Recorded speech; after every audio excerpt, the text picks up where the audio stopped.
For today's video, magluluto tayo ngayon ng ampalaya.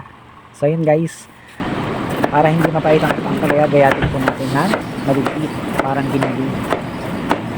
So yung mga bata, makakain na po nila nito dahil mawawala na po ang kanyang pait.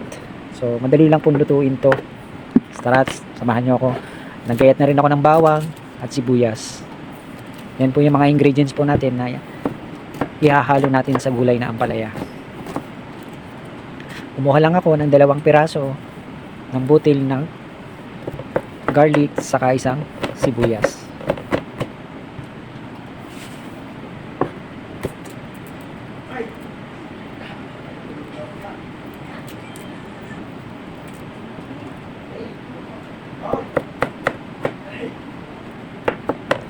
At dito kumuha ko ng platito at binasag ko na ang ating itlog.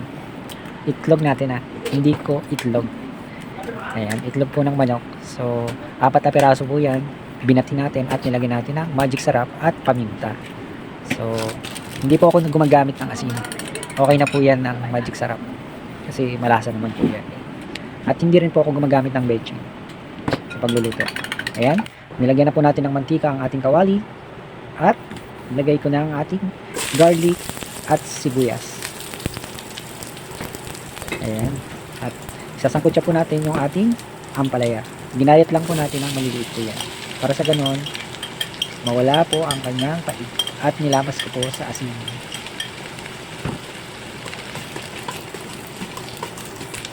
At nilagyan ko ng magic sarap para sa ganon, lumasa na ang ating ampalaya.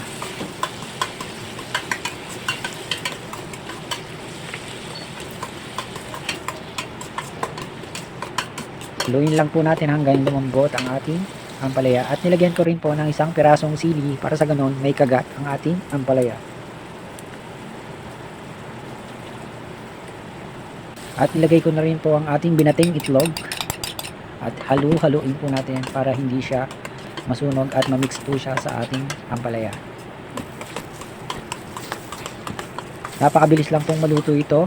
Wala pa pong 3 minutes, luto na po ang ating ampalaya with egg. Ayan na guys, mapapakain po tayo ng kanin lamig. Napakasarap po nito, pang breakfast, pang hapunan, pang tanghalian. Sa mga nagda-diet, pwede rin po to. Pampatagdag ng dugo. Ayan, ampalaya, lalong lalo na sa mga buntis. Tara't kumain tayo, samahan nyo ako. So yun guys, ito yan niluto natin, ampalaya.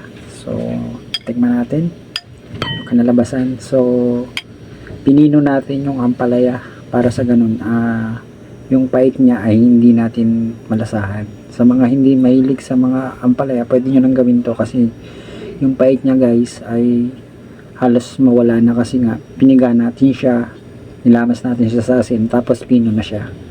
Kaya magugustuhan na to ng mga bata. Ayan. Kaya gawin nyo na sa bahay nyo. Diba? Sarap.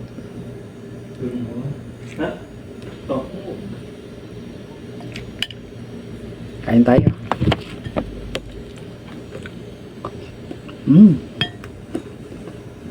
Sarap guys. Titingnan nyo, parang normal na lang na gulay siya. Na hindi siya ampalaya kasi yung pait niya ay konting-konti na lang, parang wala kang malalasahan. Sarap guys.